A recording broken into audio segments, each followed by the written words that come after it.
ঠিক আছে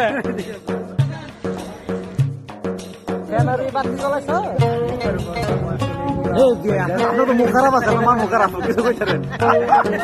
আমার মুখ আগে দিকে গেলাম এ রাজ্জাক তুমি তো সবসময় ভিডিও করো আর ভিডিও করে যে ভিডিও দেও না এগুলো ঠিক আমাদের বাংলাদেশ